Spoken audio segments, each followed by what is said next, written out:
ప్రభువైన యేసు నామంలో, సజీవుడైన యేసు నామంలో, రక్షణనిచ్చే యేసు నామంలో మనకందరికీ శుభములు.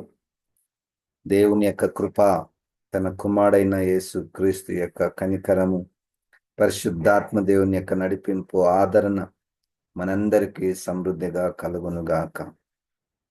దేవుడు మనల్ని ఇంతగా ప్రేమిస్తున్నాడు. దేవునికి వందనాలు. జీవ గ్రంథాన్ని ధ్యానం చేయుటకు దేవుడు మనకు అవకాశం ఇస్తున్నాడు. ఇవి దేవుని మాటలే, దేవాతి జీవం కలిగినటువంటి మాటలు. ఈ మాటల యొక్క సామర్థ్యము, శక్తి, ప్రభావము ఎంతగా ఉంటుందంటే, సృష్టించేది, లేని వాటిని ఉన్నట్టు చేసేటటువంటిది, ఉన్న వాటిని లేనట్టు చేసేటటువంటిది, రక్షణనిచ్చే మాటలు, బలపరిచే మాటలు, ఆదరించే మాటలు, స్వస్థతనిచ్చే మాటలు, జ్ఞానమునిచ్చే మాటలు. దేవునికి వందనాలు. 2వ దినవృత్తాంతముల గ్రంథము 1వ అధ్యాయము క్రమముగా మనము మన వ్యక్తిగత ధ్యానంలోను మరియు అందరం కలిసి కూడా ధ్యానం మనం చేస్తున్నాము. ఇప్పుడు రాజ్యము దేవుని ప్రజల మీద రాజులుగా ఉండి దేవుడు వారిని నడిపిస్తున్నాడు. ఈ 2వ దినవృత్తాంతములు 1వ అధ్యాయముకి వచ్చే లోపల ఇక్కడ ఇశ్రాయేళ్ల మీద 3వ రాజు సౌలు రాజు గారి తర్వాత 40 సంవత్సరాల పరిపాలన, తర్వాత దావీదు రాజు గారు 40 సంవత్సరాల పరిపాలన, తర్వాత దావీదు రాజు గారి యొక్క కుమారుడు సొలొమోన్ రాజు గారి యొక్క పరిపాలన. దేవుని ప్రజలను పరిపాలించేటటువంటి కార్యములను మనం అక్కడ చూస్తున్నాం. దేవుని ప్రజలను నడిపించేటటువంటి నాయకులు.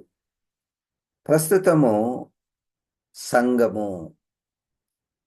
అప్పుడు ఒక రాజ్యము, రాజు, ఆయన కింద అనేక మంది ఉన్నట్టు, దానికి సమాంతరంగా సంఘము, సంఘాన్ని పరిపాలన చేసే, నడిపించే నాయకులు గాని, కాపర్లు గాని, అపోస్తలు గాని, పెద్దలు గాని అనేక మంది ప్రస్తుతము సంఘములో ఉంటున్నారు.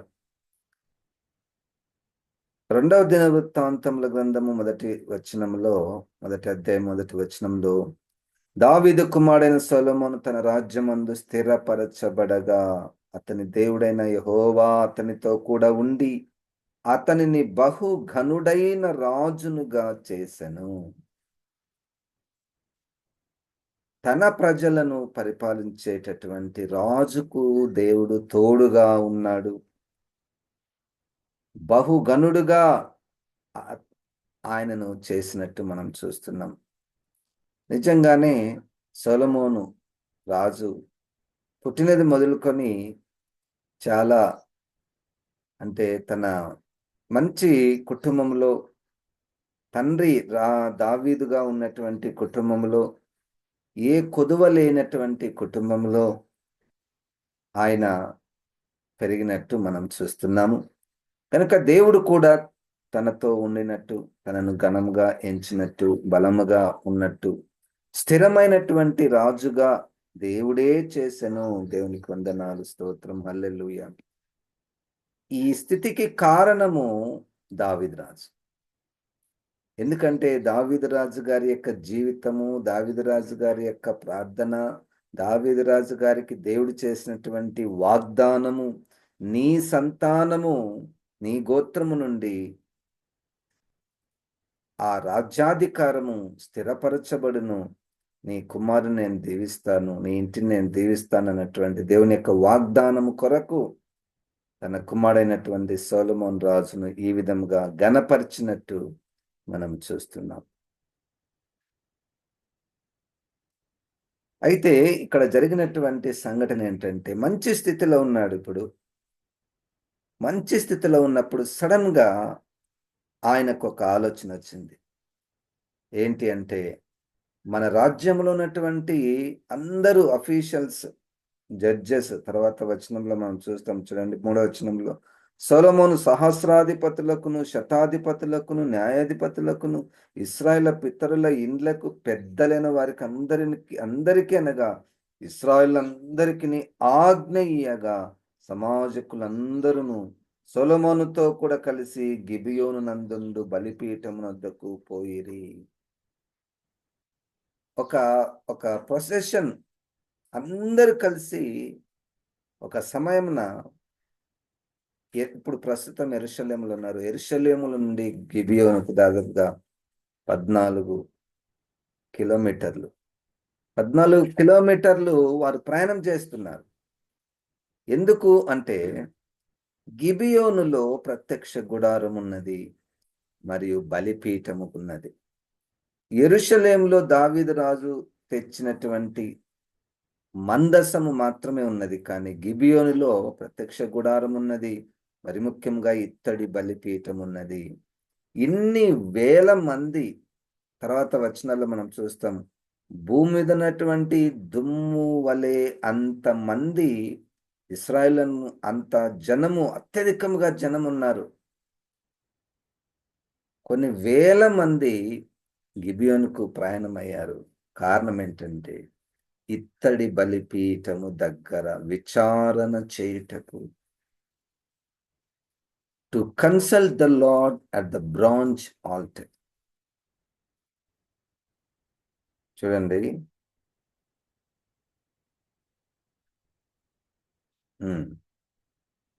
హూరు 5వ వచనంలో హూరు కుమారుడైన ఊరికి పుట్టిన బెసలేలు చేసిన ఇత్తడి బలిపీఠం అక్కడ యెహోవా నివాస స్థలము ఎదుట ఉండగా సొలొమోనును సమాజపు వారును దాని యొద్ద విచారణ చేసిరి, ప్రార్థన చేసిరి.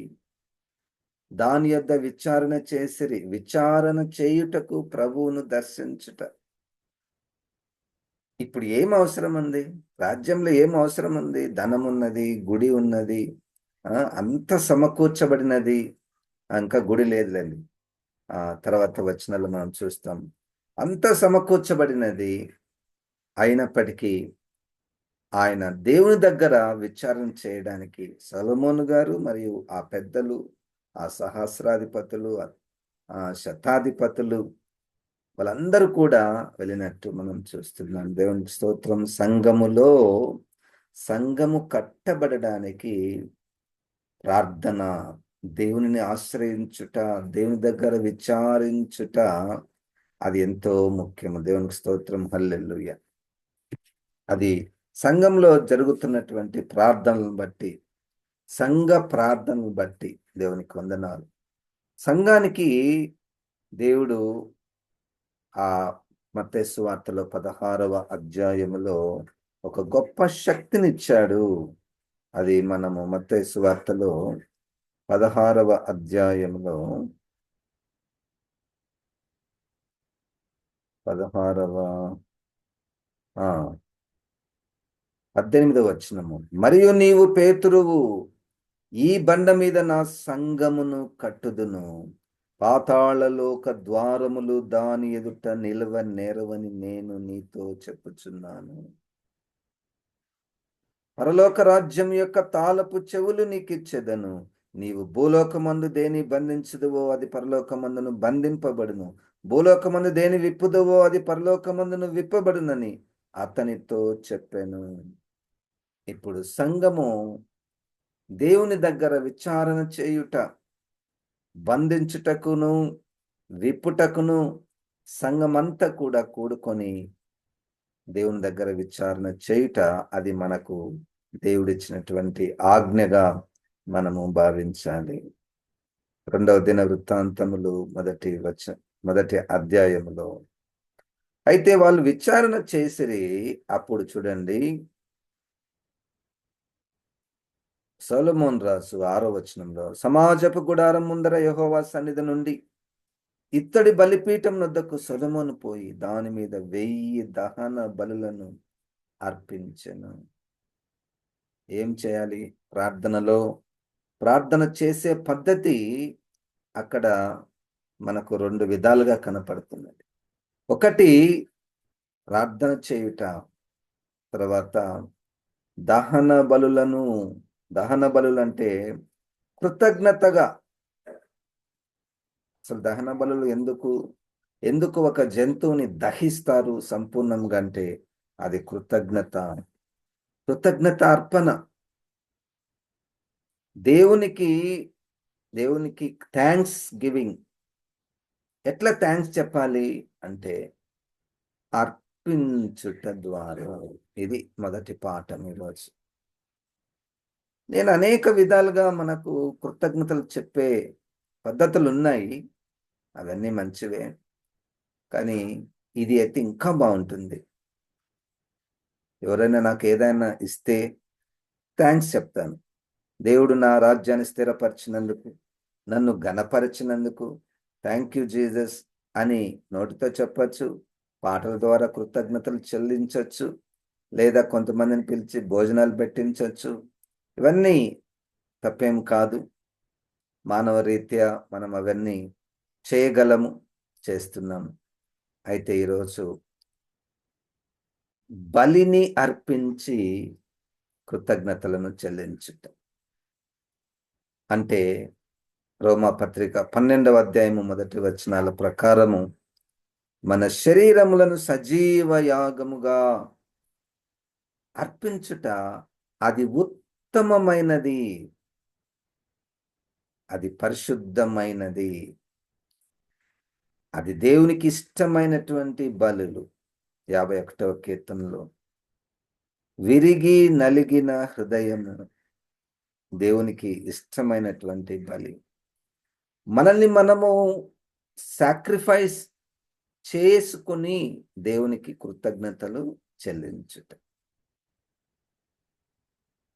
ఆయన ఎంత నన్ను హెచ్చించాడు, ఎంత బలపరిచాడు, ఎంత ఆరోగ్యం ఇచ్చాడు, ఎంతగా దీవించాడు అన్నీ మనం చూసుకొని the best way to thank the Lord is to sacrifice something for the Lord.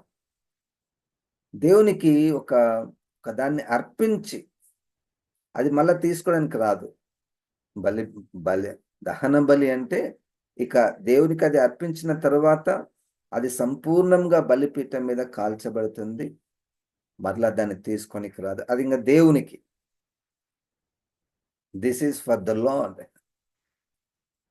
మన జీవితంలో చాలా మంది ఈ విధంగా తీర్మానం తీసుకుంటారు, దిస్ ఈజ్ ద లార్డ్స్.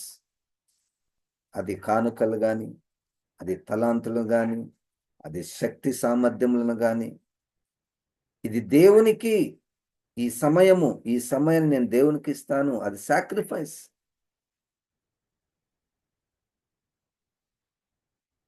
బలిగా అర్పించుట. ఒకవేళ ఎవరైనా మనల్ని అడిగితే దేవుని కొరకు నువ్వేం కోల్పోయావు?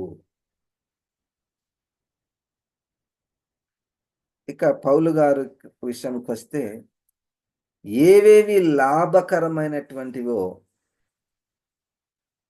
పునరుద్ధానము నిమిత్తము వాటిని నేను నష్టముగా ఎంచుకున్నాను. అదొకటి. దేవునికి పానార్పణముగా పోయబడ్డాను.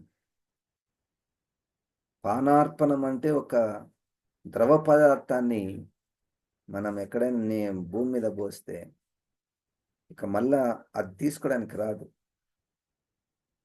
అట్లా దేవుని కొరకు నువ్వు ఏమి సమర్పించావు, ఏది సాక్రిఫైస్ చేశావు? దేవునికి వందనాలు, స్తోత్రం, హల్లెలూయా.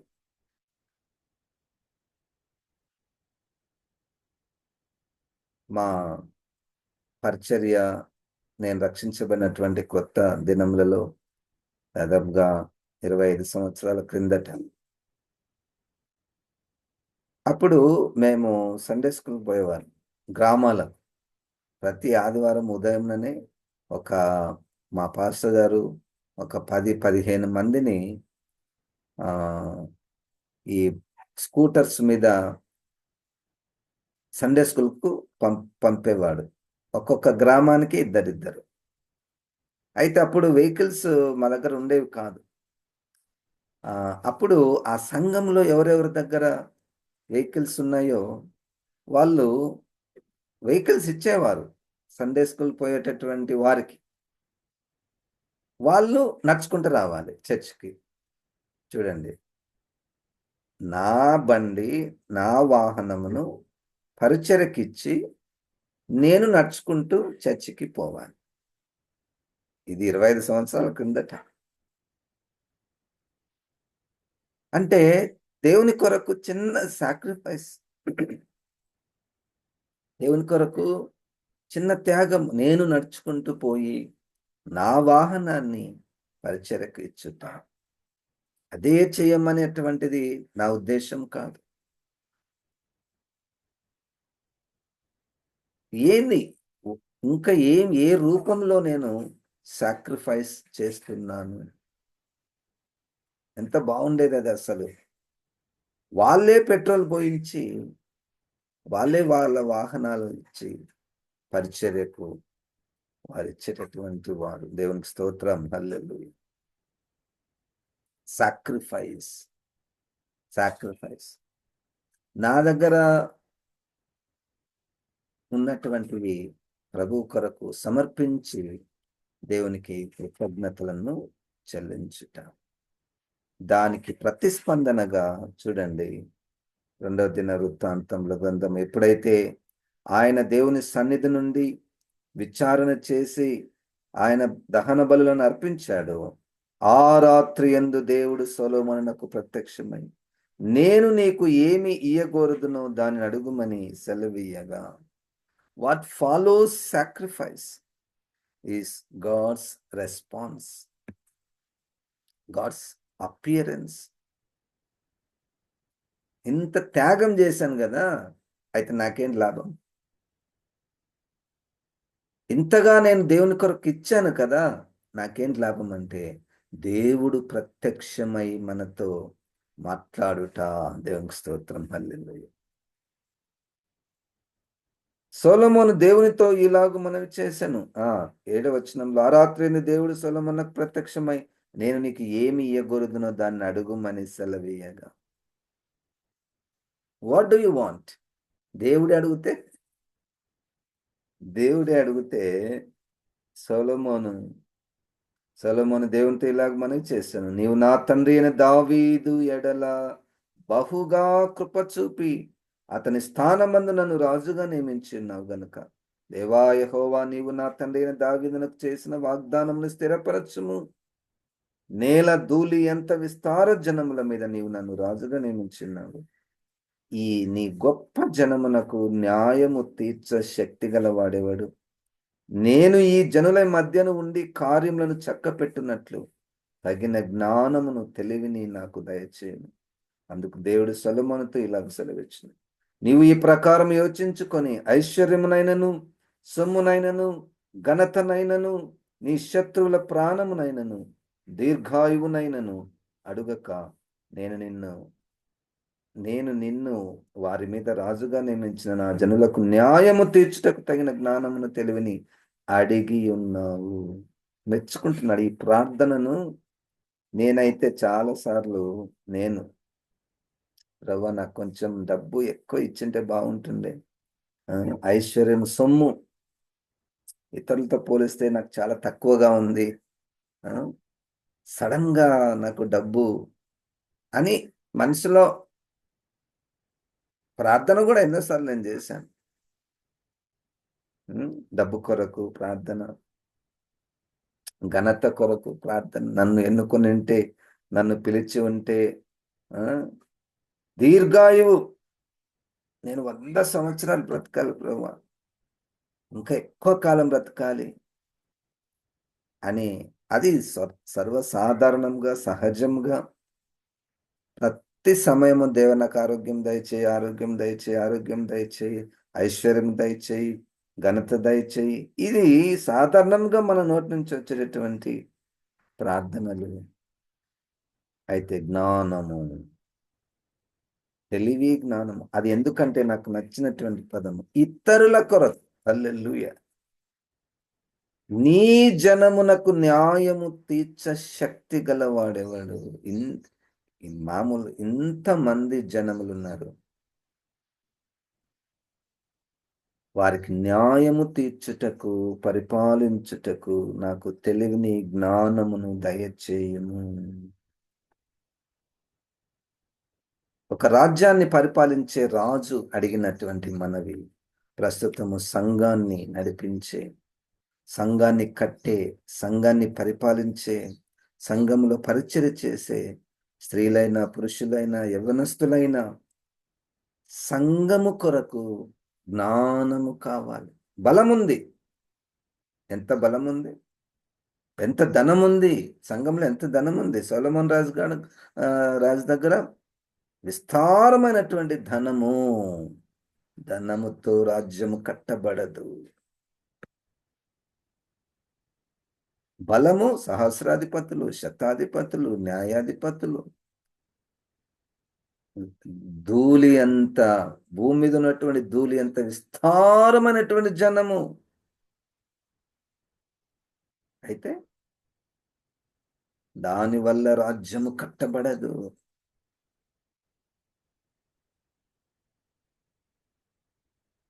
రోజు రోజుకి మా సంఘంలో విశ్వాసులు అధికమైపోతున్నారు. That's not the sign of building the church. దేవుని జ్ఞానము ద్వారా పరిపాలించబడాలి. హల్లెలూయా. దేవుని జ్ఞానమును ద్వారా అది కట్టబడాలి.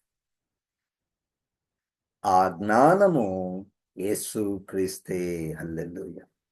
మొదటి కొరింథీయులకు రాసిన పత్రిక 2వ అధ్యాయము ప్రకారము ఆ జ్ఞానము యేసు క్రీస్తే.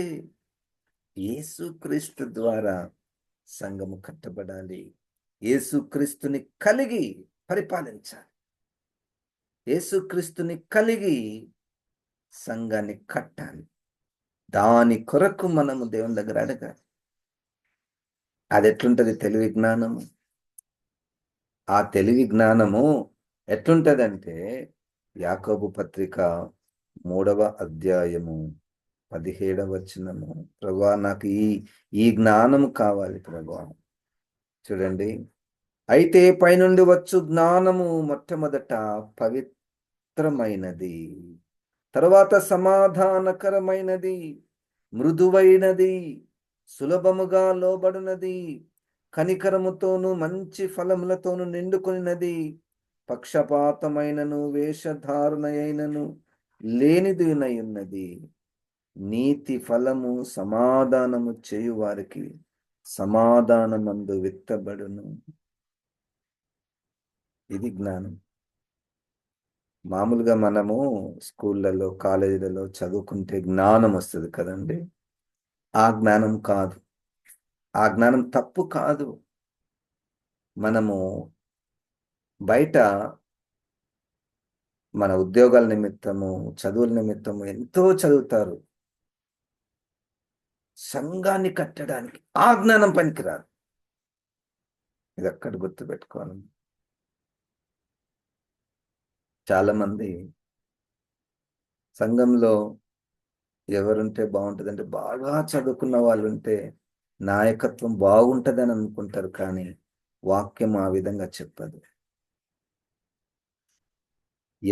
ఏ నాయకుడి ద్వారా మంచి పరిపాలన జరుగుతుందంటే పవిత్రమైన నాయకుల ద్వారా. ఈమెను ఎందుకు ఎన్నుకోవాలి సంఘములో పరిచర్య చేయడానికంటే, ఈమె పవిత్రురాలు. ఈయనను సంఘములో నాయకుడిగా ఉండడానికి ఎందుకు ఎన్నుకోవాలంటే, ఈయన పక్షపాతం చూపించడు. అట్టి జ్ఞానము. ఈమెను ఎందుకు ఎన్నుకోవాలి సంఘంలో పరిచర్య చేయడానికంటే, ఆమె ఒబీడియన్స్, సులభముగా లోబడునది, విధేయత కలిగినటువంటి స్త్రీ, విధేయత కలిగినటువంటి పురుషుడు,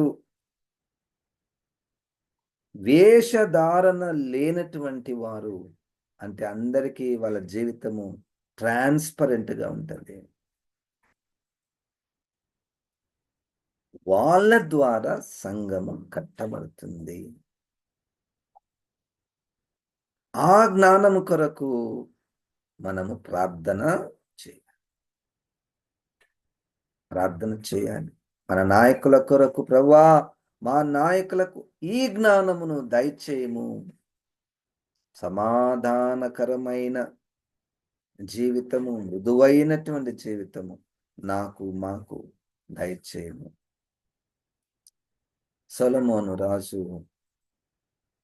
అవి ఆ దీర్ఘాయువును అడగలేదు, నువ్వు శత్రువుల ప్రాణాన్ని అడగలేదు, ఘనతను అడగలేదు, ఐశ్వర్యం అడగలేదు. అయినా నువ్వు వాటిని అడగక ప్రజల కొరకు జ్ఞానం అడిగావు కాబట్టి దీనితో పాటు నేను అది కూడా double blessing. Such a wonderful God that we have. ఇప్పుడు మనం దేవుని కొరకు సాక్రిఫైస్ చేస్తాం కదా, అయితే మన దృష్టిలో మనం కోల్పోతాం అనుకుంటాం కదా, కానీ దేవుడు డబుల్ బ్లెస్సింగ్స్ ఇస్తాడు. ఏదైనా ఇస్తే పోతుంది కదా, ఏదైనా పరిచర్యకి ఇస్తే పాడైపోతుంది. ఏదైనా ఎవరికైనా మన వాహనం కానీ లేకపోతే మన వస్తువులు కానీ పరిచర్య నిమిత్తమై ఎవరైనా ఏదైనా అడుగుతారు, అయ్యా కొంచెం పరిచర్య ఉంది, నీ ల్యాప్టాప్ ఇస్తావా, ఇక్కడ ప్రోగ్రామ్ ఉంది, నీ సమయాన్ని ఇస్తావా, సాక్రిఫైస్ చేస్తావా?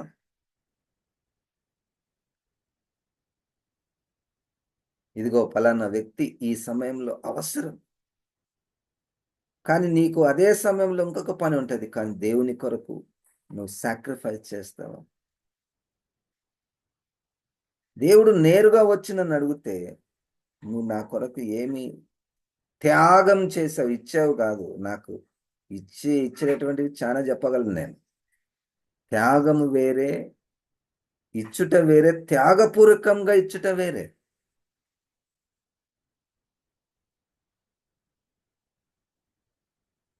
మాసిదోనియా వారు నిరుపేదలైనను వాళ్ళ దాతృత్వము బహుగా విస్తరించిన దాన్ని సాక్రిఫైస్ అంటారు.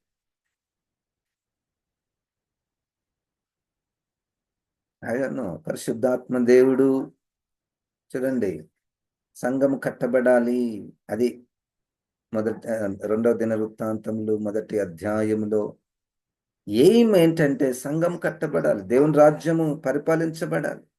సంఘం కట్టబడాలి అంటే నాయకులైనటువంటి వారు విచారణ చేయుట, ఆ విచారణలో త్యాగము చేయుట, అడగవలసినటువంటిదే అడుగుట. ఎవరి కొరకు అడగాలి, ఇది పాయింట్. నేను దేవుని ఎన్న అడుగుతా, నా కొరకు, నా కుటుంబం కొరకు అడుగుతా. ఇతరుల కొరకు అడిగేటటువంటిది చాలా తక్కువ. నా మట్టుకైతే ఇతరులు నా కొరకు 90% ఉంటాయి. కానీ సొలొమోన్ రాజు గారి యొక్క ప్రార్థన దేవునికి ఇష్టమైనటువంటి ప్రార్థనగా ఉన్నది. ఇతరుల కొరకు దేవుని జ్ఞానమును అడుగుతా. అది మనము యాకోబు పత్రిక 3:17 పెట్టుకొని, ప్రభువా ఇప్పటి నుండి నాకు ఈ జ్ఞానం కావాలి. సంఘంలో పరిచర్య చేయుటకు శక్తి సామర్థ్యాలు ఉన్నాయి, తలాంతులు ఉన్నాయి. సొలొమోన్ రాజు వలె ఐశ్వర్యం ఉంది, సంఘంలో డబ్బు ఉంది, ఏమైనా చేయొచ్చు, ఎన్ని కార్యక్రమాలైనా చేయొచ్చు. కానీ సంఘము దాని ద్వారా కట్టబడదు. యేసుక్రీస్తుని కలిగి ఉంటే పవిత్ర జీవితము, యేసుక్రీస్తుని కలిగి ఉంటే విధేయత జీవితము, యేసుక్రీస్తుని కలిగి ఉంటే వేషధారణ ఉండదు, పక్షపాతం ఉండదు. ఆ యేసుక్రీస్తుని మనం మరొకసారి మన హృదయంలోనికి చేర్చుకుందాము. సంఘము కట్టబడినట్లు మనందరినీ దేవుడు వాడుకున్నాను గాక. జీవం గల తండ్రి, వాక్యమైన దేవ, ఈ మాటలను ప్రభా మాలో ఫలింప చేయమని, పవిత్రమైన నీ ప్రాణం పెట్టి కొన్నటువంటి సంఘమును నాయన కట్టుటలో మేము నీవిచ్చే పవిత్రమైన పరలోకపు జ్ఞానమును కలిగి ఆ సంఘ ఎదుగుదల కొరకు మేము పాటుపడినట్లు సహాయం చేయమని యేసు నామమున ప్రార్థిస్తున్నాము తండ్రి, ఆమేన్. ఇప్పుడు మన పరమ తండ్రి అయిన దేవుని యొక్క ప్రేమ, ప్రభువైన యేసు క్రీస్తు యొక్క కృప, పరిశుద్ధాత్మ దేవుని యొక్క సహవాసం మనకందరికీ సదాకాలం తోడై ఉండును గాక. ఆమెన్. దేవుడు మనల్ని దీవించును గాక.